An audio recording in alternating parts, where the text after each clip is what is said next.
नमस्कार, स्वागत है आप सभी का हमारी YouTube channel individual classes bye Pramod sir and team. प्यारे दोस्तों, उत्तर प्रदेश पुलिस परीक्षा समाप्त हो चुकी है। जिन परीक्षार्थियों ने उसमें भाग लिया उन सभी को इंडिविजुअल क्लासेस की तरफ से उनकी सफलता के लिए शुभकामनाएं। प्यारे दोस्तों, जो भी विद्यार्थी हमारे जो है उत्तर प्रदेश पुलिस परीक्षा को देकर आए, उनके मन में एक पछतावा था कि सर, अगर काश मैं आपका वीडियो हिंदी वाला पूरा देख लिया होता तो मैक्सिमम क्वेश्चंस आपके पढ़ाए हुए पेपर में आए थे। इंडिविजुअल क्लासेस के हर विषय सामग्री को अगर ध्यान से देखें तो लगभग 75% प्रश्नों का अंबार मचा दिया उत्तर प्रदेश पुलिस में इंडिविजुअल क्लासेस ने। प्यारे दोस्तों, आपको ये कारवां रोकना नहीं है। ये नहीं कि अब उत्तर प्रदेश पुलिस परीक्षा समाप्त हो गई तो हिंदी को पढ़ना भूल जाएं। यही तो भूल करते हैं हमारे विद्यार्थी कि जब परीक्षा आती है तब उठाते हैं अपने मटेरियल्स को। नहीं, अपने हिंदी विषय को उत्तर प्रदेश की किसी भी परीक्षा के लिए आप शुरू से ही हमारे इस चैनल से अपनी पढ़ाई करते रहिए। आपको मालूम है कि हिंदी के जो अपलोडेड वीडियोस हैं हमारे प्लेलिस्ट में पड़े हुए हैं, आप उसको भी देख लीजिएगा। उसमें हमने स्वर संधि के बारे में पूरा डिटेल पढ़ाया है। और आज हम जो है अपने इस वीडियो में जो लेकर आए हैं क्लास, वो है हमारा व्यंजन संधि। तो आज हम लोग व्यंजन संधि के बारे में पढ़ेंगे और पूरा इसका कॉन्सेप्ट देखेंगे कि व्यंजन संधि के जितने भी नियम हमारे हिंदी में हैं वो कैसे नियम बने हुए हैं, किस प्रकार के शब्द हैं, उन सभी शब्दों पर हम बात करेंगे। ठीक है ना? तो चलिए चलते हैं अपने व्यंजन संधि पर। देखो दोस्तों, मैंने आपको पहले भी बताया कि व्यंजन संधि, जब हम संधि का इंट्रोडक्शन वाला जो वीडियो लेके चल रहे थे, जो बताए थे आपको, उसमें मैं आपको बताया था कि व्यंजन संधि वो संधि होती है जहां पर व्यंजन वर्णों का मेल या तो स्वर वर्ण से हो, ठीक है, व्यंजन वर्णों का मेल या तो स्वर वर्ण से हमारा हो, या फिर स्वर वर्ण का मेल व्यंजन वर्ण से हो, और या फिर जो है व्यंजन वर्ण का मेल व्यंजन वर्ण से हो। ठीक है, तो वहां पर जो संधि बनती है हम उसे क्या कहते हैं? हम उसे कहते हैं व्यंजन संधि। समझ में आया?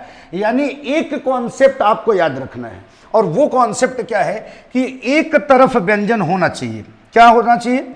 एक तरफ व्यंजन। जैसे देखो, इस कॉम्बिनेशन में एक तरफ व्यंजन है, इस कॉम्बिनेशन में भी एक तरफ व्यंजन है, और या फिर दोनों तरफ व्यंजन हो, इससे कोई भी मतलब नहीं, लेकिन एक तरफ व्यंजन होना लाजमी है। उसे ही हम कहते हैं व्यंजन संधि।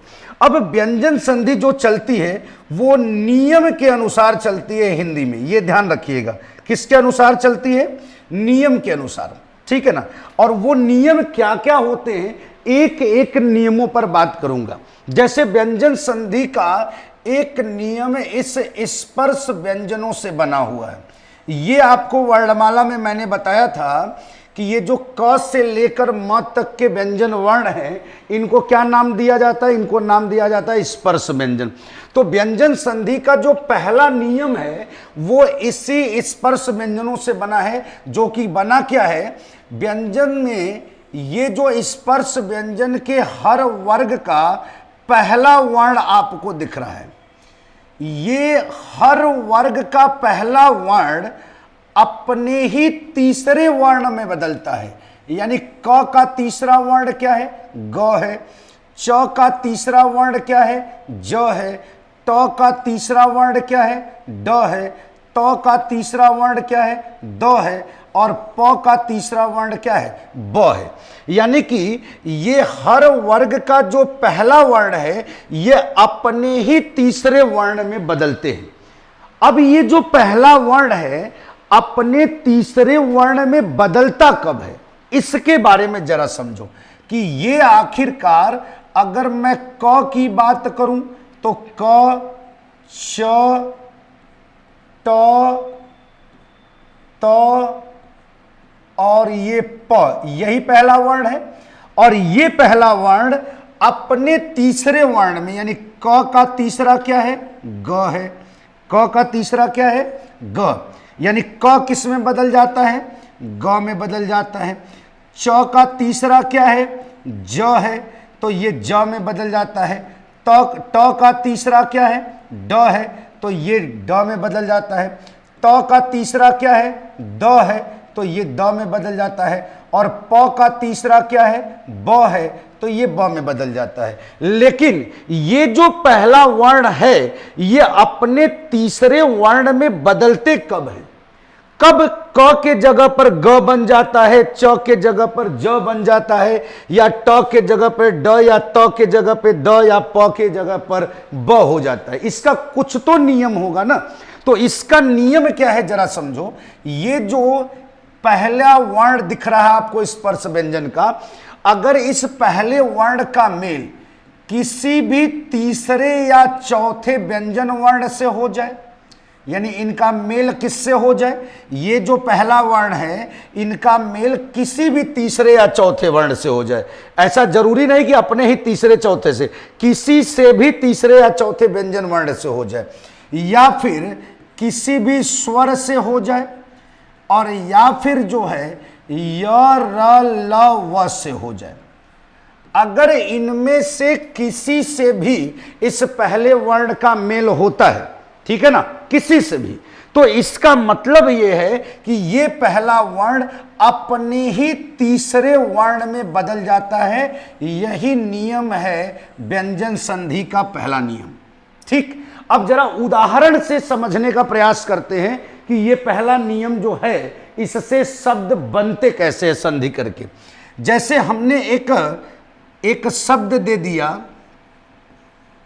दिक, और यहां पर हमने एक शब्द दे दिया अंबर। तो जरा देखो यहां पर क का मेल किससे हो रहा है, अ से, और यहां पर हमने कहा ही है कि इसका मेल जो है किसी स्वर से भी हो सकता है। तो स्वर से, क का मेल जैसे ही स्वर से हुआ, क जो है अपने तीसरे में बदलेगा, यानी क के जगह पर उसका तीसरा यानी ग वर्ण ग बन जाएगा वहां, और ये शब्द हो जाएगा हमारा दिगंबर। शब्द क्या बन गया हमारा, दिगंबर। तो जहां पर द के बाद क था, वहीं द के बाद क्या हो गया, क का तीसरा वर्ण ग बन गया और शब्द का निर्माण हो गया दिगंबर। ऐसे च जो है ज से कब मिलता है, जैसे मान लो हमने एक शब्द दे दिया अच, और यहां पर एक शब्द स्वर से दे दिया हमने अंत। ठीक, तो यानी च का मेल यहां किससे हो गया, स्वर से हो गया।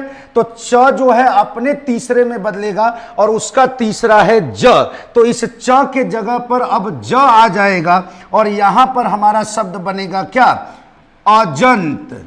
क्या बन गया, अजंत। तो जहां पर अ के बाद यहां च था, यहां अ के बाद क्या हो गया, च का तीसरा वर्ण ज हो गया। समझ में आया। चलिए अब ट का जरा ड से देखो। यहां पर हमने जो है एक शब्द दे दिया षट, और यहां पर स्वर से ही हमने एक शब्द दे दिया क्या, आनंद। ठीक, तो देखो ट जो है जैसे ही स्वर से मिला तुरंत अपने तीसरे में बदलेगा और ट के जगह पर ड हो जाएगा, और ये शब्द हो जाएगा हमारा क्या, षडानन, यानी कि जिनके पास 6 मुख हो। ट के जगह पर ड हो गया। इसी तरीके से त का द में कैसे बदलाव होता है, जैसे हमने जो है एक शब्द दे दिया उत, एक शब्द दे दिया उत, और एक शब्द हमने दे दिया गार। तो जरा देखो यहां पर हमने जो है यहां जो शब्द दे दिया त से उत, और यहां ग, यानी त का मेल ग से हो रहा है। ग देखो एक तीसरा वर्ण है कि नहीं, तो यहां पर तीसरे और चौथे वर्ण से मेल भी तो बताया है इनका। ठीक, तो जब ये तीसरे वर्ण से मेल किया तो त अपने तीसरे में बदलेगा और त का तीसरा क्या है, द है। तो यहां पर शब्द बन जाएगा क्या, उद्गार। क्या बन जाएगा शब्द, उद्गार। त के जगह पर क्या बन गया, द बन गया।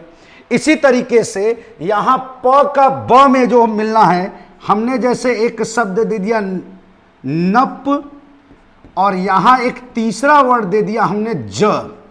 देखो ज एक तीसरा वर्ण है तो तीसरे वर्ण से भी मेल है। जैसे ही प तीसरे वर्ण से मिला, यहां पर प के जगह पर क्या बन जाएगा, ब बन जाएगा और ये शब्द हो जाएगा क्या हमारा, नब्ज। तो ये पहला नियम समझ में आ गया होगा, जहां आशा कर रहा हूं मैं कि ये जो स्पर्श व्यंजन के हर वर्ग का पहला वर्ण है, ये अपने तीसरे वर्ण में कब बदलता है, जब इनका मेल इनमें से किसी से भी हो जाता है। ये याद रखिएगा, इनमें से किसी से भी हो जाए, यानी किसी भी तीसरे या चौथे वर्ण से हो जाए, किसी भी स्वर से हो जाए या किसी भी अंतस्थ व्यंजन से हो जाए, तो वो पहला वर्ण अपने ही तीसरे वर्ण में बदलता है। ये व्यंजन संधि का पहला नियम कहता है। ठीक, अब आते हैं व्यंजन संधि का दूसरा नियम क्या कहता है। ये पहले नियम को उतार लीजिएगा एकदम, ठीक है।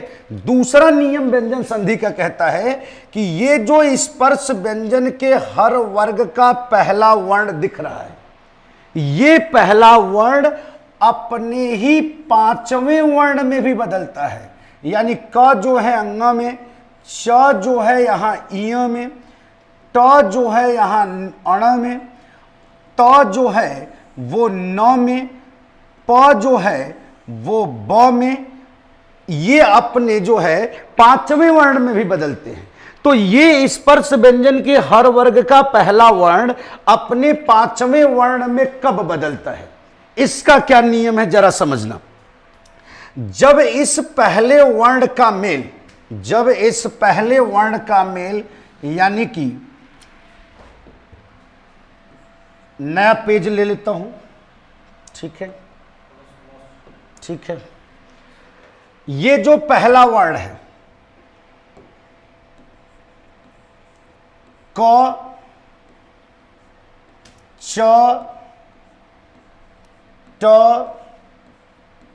त और प, ये अपने पांचवें वर्ण में, यानी क जो है, क का पांचवा क्या होता है, अंग होता है।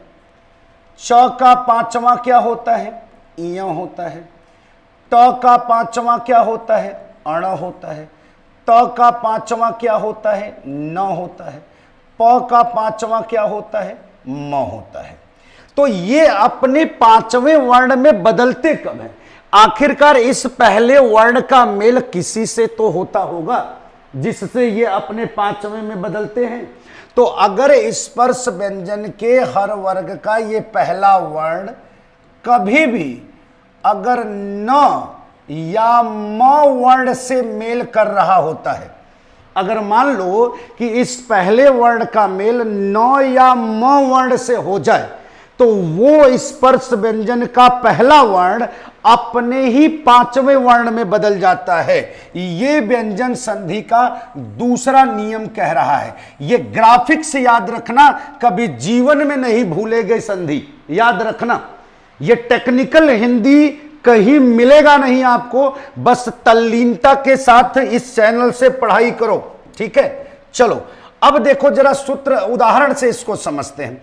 जैसे मान लो कि हमने एक शब्द दे दिया वाक, वाक, और यहां एक शब्द हमने दे दिया मैं, ठीक। तो अब देखो जरा क का मेल किससे हुआ, म से। न और म से मेल बताया है यहां पर सूत्र से, देखिए। तो क जैसे ही म से मिला, क अपने पांचवें में बदल जाएगा, यानी क के जगह पर अब वर्ण क्या हो जाएगा, वांग्मय, अंग बन जाएगा वहां पर, और ये शब्द हो गया क्या, वांग्मय, ठीक। इसी तरीके से शब्द है अच, और यहां उसका मेल हमने करा दिया मैं से। तो जैसे ही च जो है वो म से मिला, च अपने पांचवें यानी इ में मिल जाएगा, और यहां पर शब्द बन जाएगा अइमय। कौन सा शब्द बनेगा, अइमय, यानी च के जगह पर क्या बन गया, इ बन गया, ठीक। इसी तरीके से अगर हम ट को देखें, जैसे हमने शब्द दे दिया शट, ट का मेल हमने यहां एक शब्द दे दिया मुख, यानी म से हो गया। तो ट जैसे ही म से मिला, ट अपने पांचवें में यानी अण में बदल जाएगा और यहां शब्द हो जाएगा षड्मुख। ठीक ऐसे ही त जो है न में जो है बदलता है। तो जैसे मान लो कि हमने शब्द दे दिया, यहां पर एक शब्द दे दिया उत और यहां पर एक शब्द दे दिया नयन।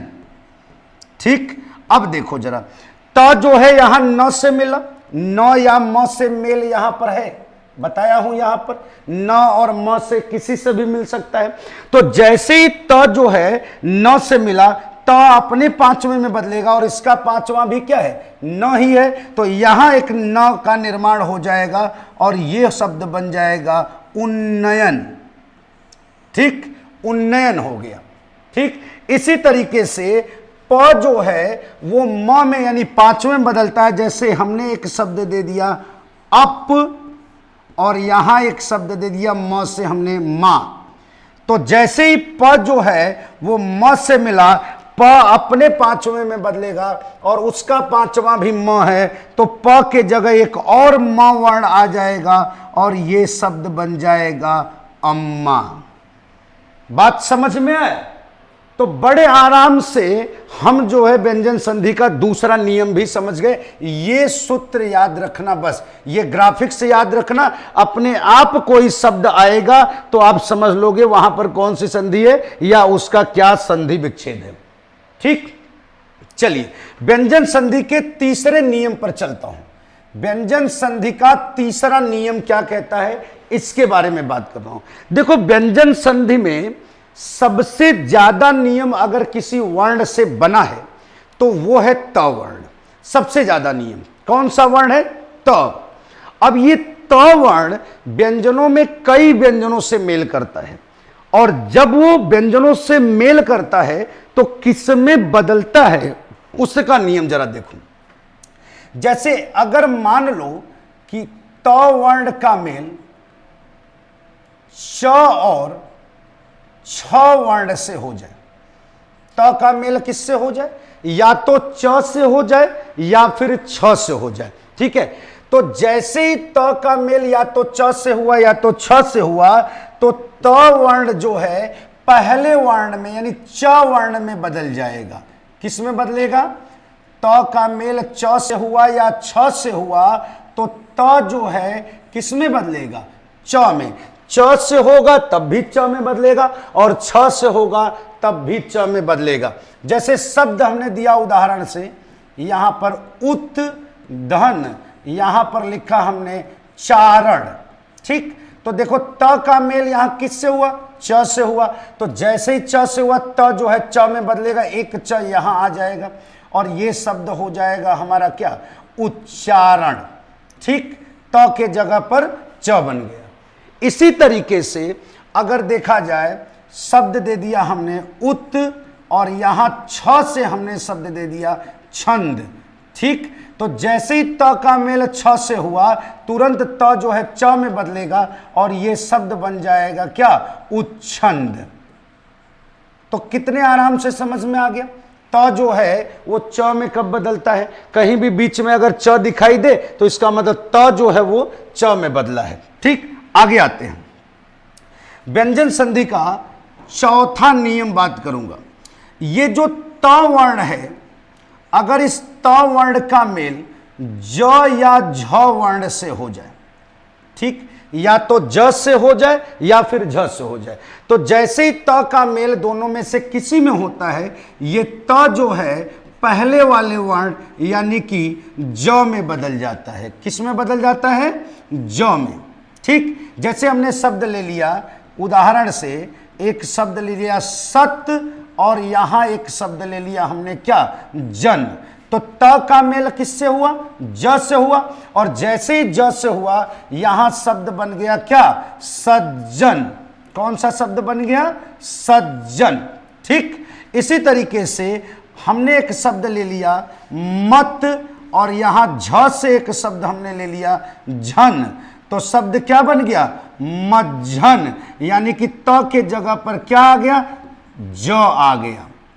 समझ में आया कि त जो है वो ज में कब बदलता है? ठीक, एक एक नियम जो है ना वो सूत्र पर चलता है व्यंजन संधि का।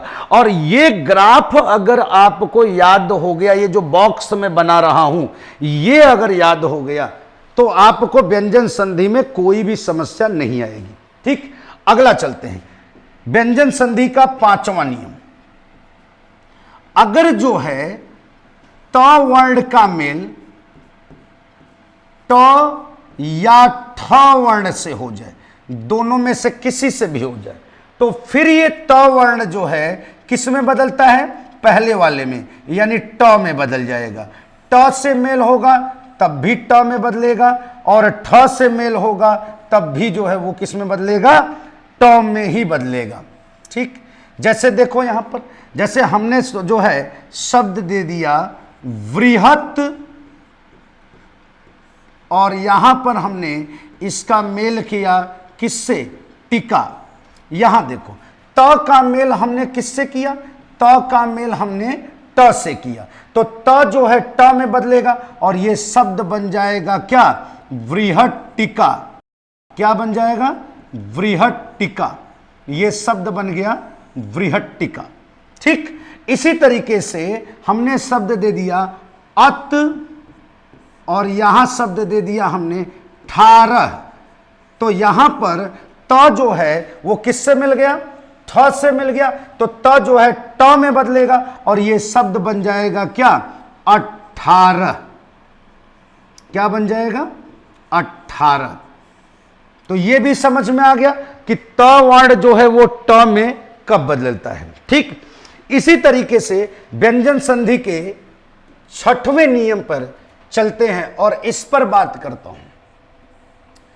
अगर ये त वर्ण ड या ढ से मेल करे, ठीक, तो फिर ये त वर्ण पहले वाले यानी किस में? ड में बदल जाएगा। ठीक है ना, किस में बदल जाएगा? ड में। जैसे अगर शब्द दिया हमने उदाहरण से उत, और यहां दे दिया हमने क्या? डयन। ठीक, तो त जो है किससे मिला? त मिला ड से, और जैसे ही त ड से मिलेगा त तुरंत किस में बदल जाएगा? ड में, और ये शब्द हो जाएगा क्या? उड्डयन। ठीक, समझ में आ गया? ढ से थोड़ा शब्द हिंदी भाषा में कम है। ठीक है, चलते हैं आगे। चलता हूं व्यंजन संधि का 7वां नियम। सारा बॉक्स वाला सूत्र जो है ग्राफिक्स बना लीजिए अपने नोट्स में। व्यंजन संधि कभी नहीं भूलेगी अगर वीडियो को अच्छे से देखा है तो। अगला जब बात करता हूं, ये जो त वर्ण है, अगर इस त वर्ण का मेल ल से हो जाए तो ये त वर्ण एक और ल वर्ण में बदल जाएगा। अगर त है कहीं भी, किसी शब्द के लास्ट में त है और आगे कोई शब्द है जिसका शुरुआत ल से है, तो यहां पर त जो है वो ल में आ जाएगा। जैसे बात करूं कि उदाहरण से शब्द दे दिया हमने उत प्लस यहां शब्द दे दिया लाश, तो देखो त का मेल ल से हुआ ना, तो त एक और ल में बदलेगा और ये शब्द हो जाएगा क्या? उल्लास। क्या शब्द बन जाएगा? उल्लास। ठीक, इसी तरीके से हुत, और यहां पर प्लस हमने शब्द ले लिया लाश, तो क्या हो गया? हुल्लास। कौन सा शब्द बन गया? हुल्लास। ठीक, इसी तरीके से तत् प्लस लीन, ल से मेल हुआ, शब्द क्या बन गया? तल्लीन। बात समझ में आया? तो त का मेल जैसे ही ल से हुआ, त के जगह पर क्या बन गया? ल बन गया। ठीक, अब एक और नियम त का बता रहा हूं। अगर त का मेल ह से हो जाए, किस से हो जाए?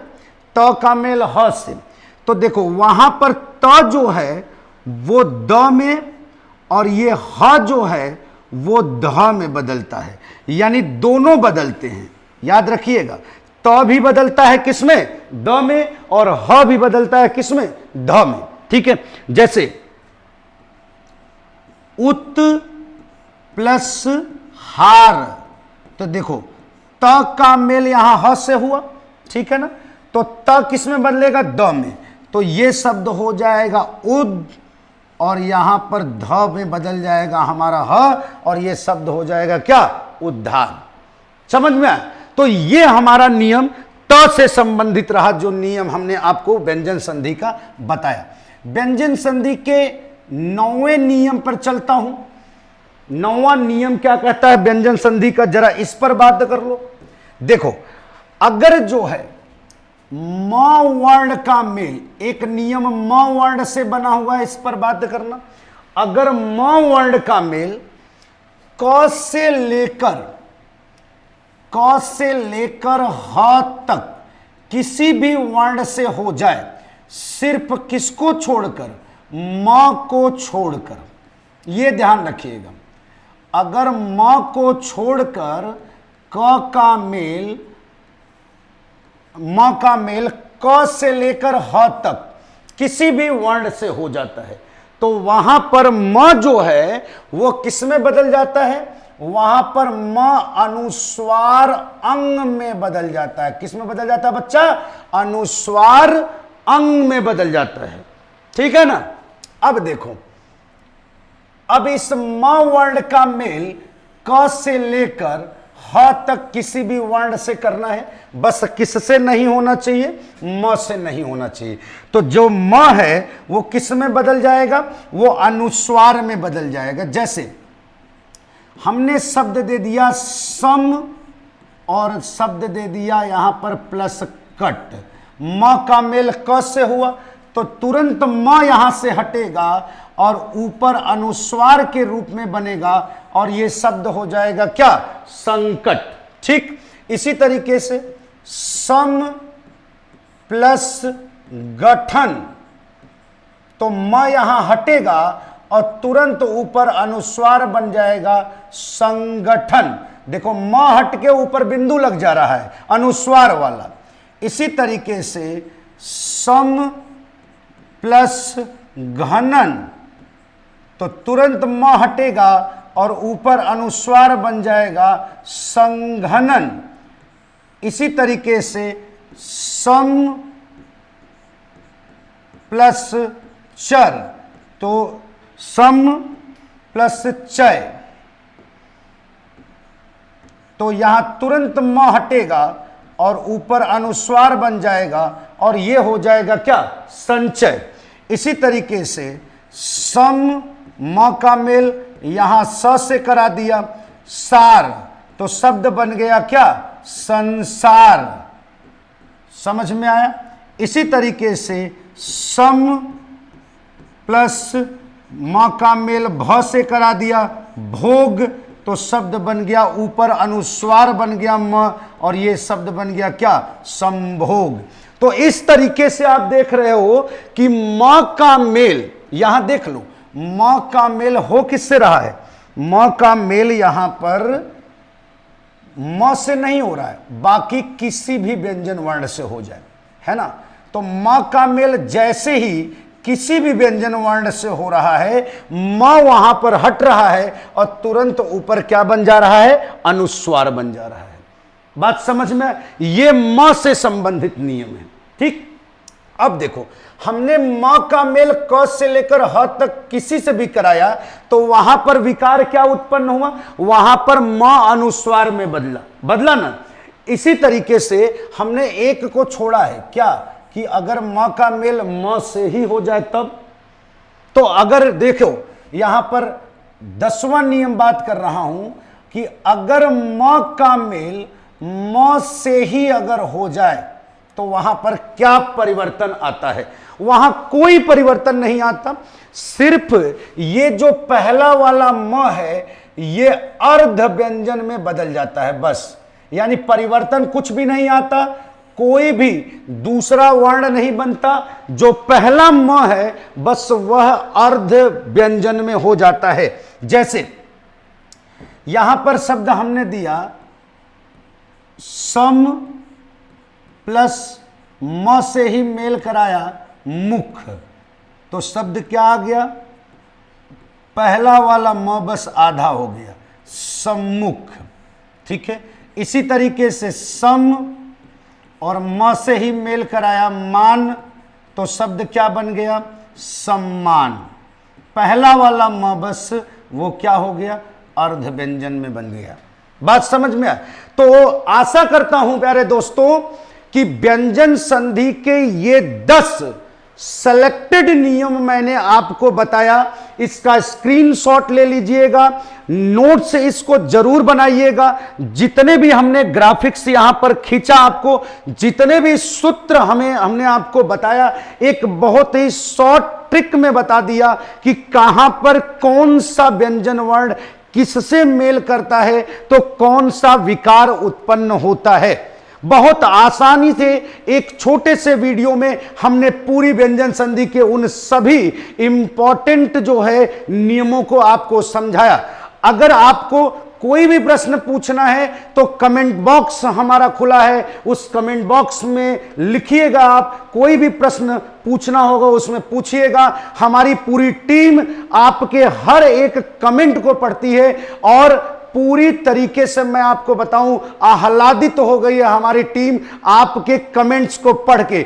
बच्चों ने जो प्यार दिया है उस प्यार से इतना अभिभूत हो गए हम लोग कि मुझे नहीं लगता था कि इंडिविजुअल क्लासेस को इतना जो है बच्चे प्यार देंगे। प्यारे बच्चों, ऑफलाइन के साथ साथ ऑनलाइन के प्लेटफॉर्म पर individual classes bye Pramod sir and team आपके साथ अनवरत लगी रहेगी। अगले वीडियो में मिलेंगे, हिंदी के या इंग्लिश के, दोनों लैंग्वेज में से किसी भी एक टॉपिक को लेकर मिलूंगा मैं आपका दोस्त अवधेश मिश्रा। तब तक के दीजिए मुझे इजाजत। नमस्कार, जय हिंद, जय भारत।